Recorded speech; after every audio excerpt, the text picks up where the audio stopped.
Hello there, my crypto big brothers and sisters. How in the world are you today? And Papa Ron, how are you doing?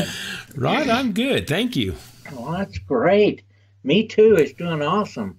Yeah. Dave, we've got a marvelous platform. Now this is not an ICO, and it's a project that's Ron is personally involved in.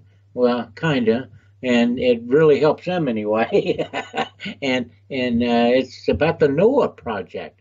Now it's not an ICO, like I said, but it's a platform that we feel that maybe some of you might be interested in and like to look at. So that's the reason why we're going to bring it up today. Isn't that right, Ron? Yeah, and Rod, when we look at these projects, and folks, we look at projects and don't even do videos on them sometimes because they either don't qualify for what we're looking for or whatever. But this one has a couple personal things, at least for me, that is the reason we want to look at it. But let me clarify that a little more. Rod, when you and I look at a project and we get on Absolutely. Skype ourselves and discuss things, the first thing we want to see with a project, if it's got usability, is there a practical use for what they're trying to do within And the beneficial. community?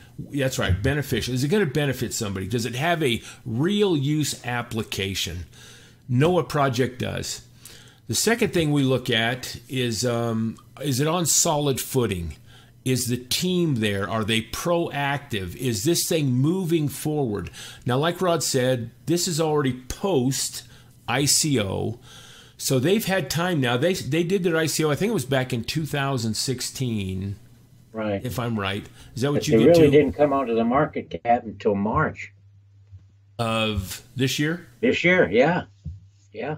All right, so we want to know if they're on solid footing and what they've been doing since they've raised capital and what's been going on. Are they proactive? Are they marketing it? So that's another thing we look at. And the third thing we look at is if we put money into it, how's it going to benefit us? For every, we don't want to lose money on our money, and definitely the goal is to increase and to make money. So we look at that too. Noah project hits all three of those for us.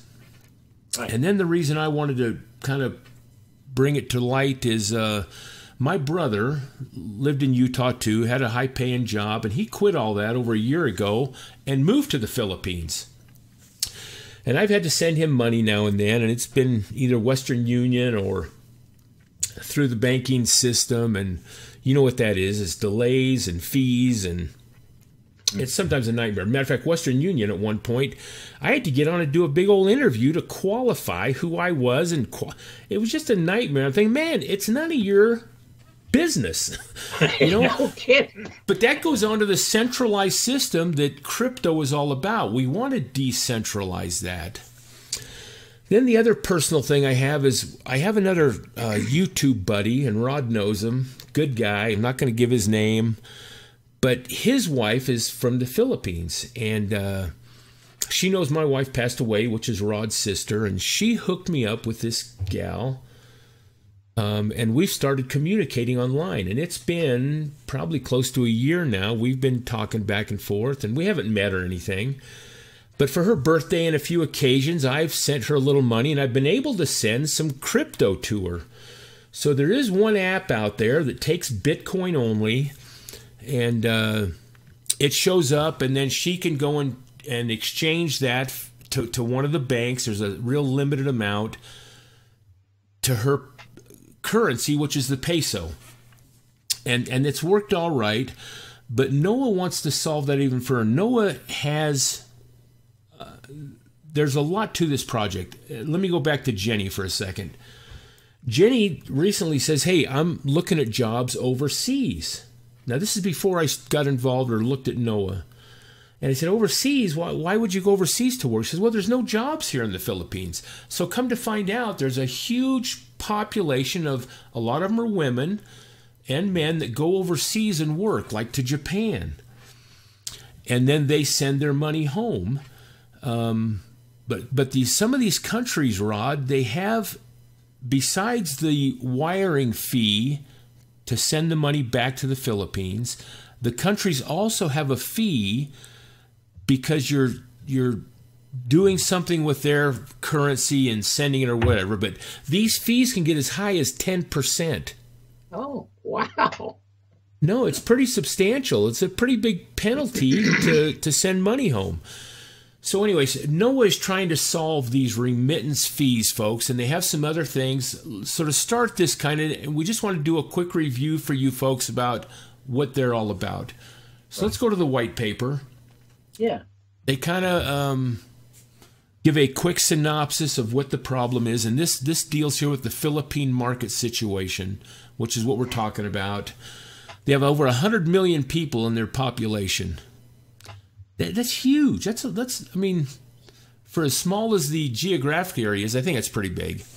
It is. Over 10 million Filipinos working overseas on contract, and they are sending home $27 billion annually. Wow. Now calculate that by what I just told you. The fees get as high as 10%. Oh, man. That's about $2.7 billion. A year that these people are skimming off the top of these people that are working. I don't want to say it's criminal, but it's some of the articles I read call it a social problem, that hey, they're really taking advantage of some of this stuff. Anyway, yeah.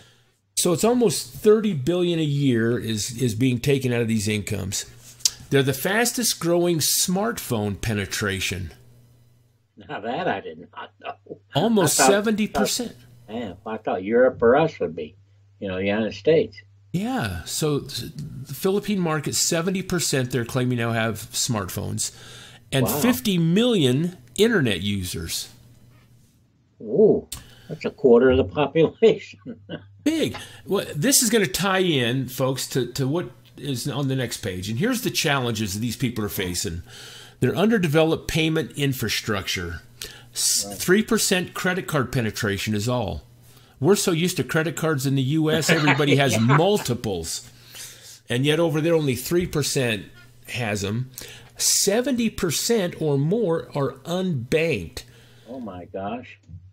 Now, folks, what that means is that there's no brick and mortar bank available to these people. 70%. No wonder there's only 3% penetration credit card. That's because there's no banks to get them from, no I guess. But yet they have the internet. I don't know why more don't apply online. But anyway, so you have all these rural areas and there's no banks to go to. So the cost to send money to the Philippines is about 6 to 10%. We talked about that. Inefficient online banking system. Okay, that explains what I just talked about. Their banking system isn't efficient enough to have these people doing online banking and all. Wow. So these are the challenges, and this is what Noah is trying to solve to get these remittance fees reduced. And then, of course, we're still trying to accomplish the three things that we talked about. Right. Are they on solid footing? And yes, their ICO, and I think, Rod, you found that out. How much did they raise in their ICO? About 110 million. 110 million. So they're on footing, good footing. Yeah, they are. And I think they might have had 2 ICOs to do that. There might have been a pre one and anyway, but they've got some money, and now let's see what they're going to do with it, or what they've been trying to accomplish. So I found, before we move on too quick, Rod, I found an article here. It says remittances from Japan may be cheaper using digital coins.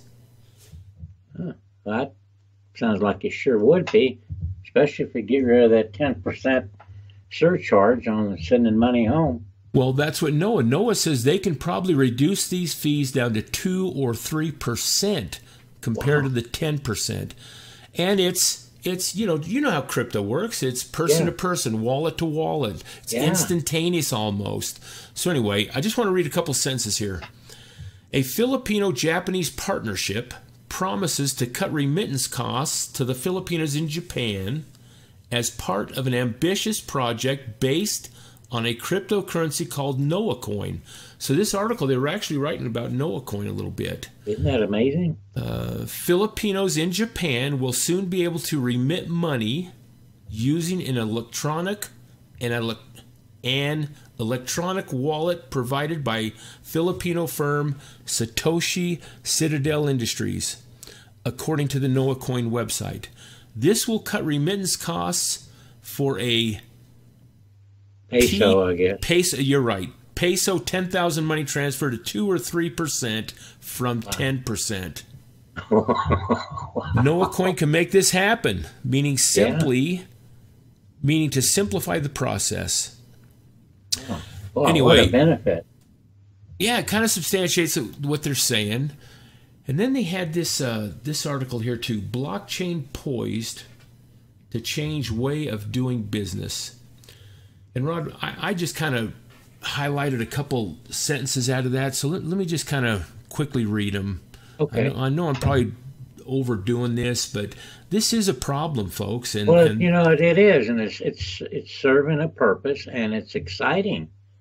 Yeah, it is. And the Noah platform not only will use NoahCoin, but they're developing a wallet that's also going to use other cryptocurrencies, maybe Bitcoin, Litecoin, and so on. So it's more than just NoahCoin. So here, let me read this in. Evidently, they had a cryptocurrency forum over there, and it was organized by the Japan Cashless Association and Noah Foundation. And here's what they said: noting that an underdeveloped payments infrastructure and sheer size of the unbanked can enable Southeast Asia to become a cryptocurrency and blockchain hub. Mr. Cuente said, technology wants to solve a problem. In Southeast Asia, you have lots of problems. We're hungry. We're thirsty for options. And that's where Noah comes along and says, hey, we can help with this. Yeah. Blockchain technology is also used in various applications in the Philippines. And then it talks about that one app that I had used once myself for Jenny. It allows users to pay bills, buy Bitcoin, and send money even without a bank account. And that's what Noah is headed to. Their platform will be able to, you can pay your bills and all that from within it. Of course, their ecosystem, all of it's going to be hinged on this NoahCoin. Right. Anyway, in the Philippines, virtual currency transactions have been steadily growing, averaging over 8.8 million per month. Wow. Per month? Yeah, that's what it says. Oh man. That's pretty big. It is. Anyway, before we go, and we just got a couple more things, folks. We're not trying to drive you nuts with this, but let's take a look. Here's their website, and we'll have all these links in the description box, folks. But they've already got a couple exchanges they're on. They're on Changelly and HitBTC. And here's kind of their slogan: creating a borderless world. And of course, we've just been sitting here talking about that, hey, they're trying to solve this remittance fee things. Yeah. But there's actually... Matter of fact, before we do that, Rod, you had me pull this up. Yeah. Let's go to CoinLib real quick. Okay. Ooh, look at that. Bitcoin's back up to 87, baby. That's good. We're making money right now.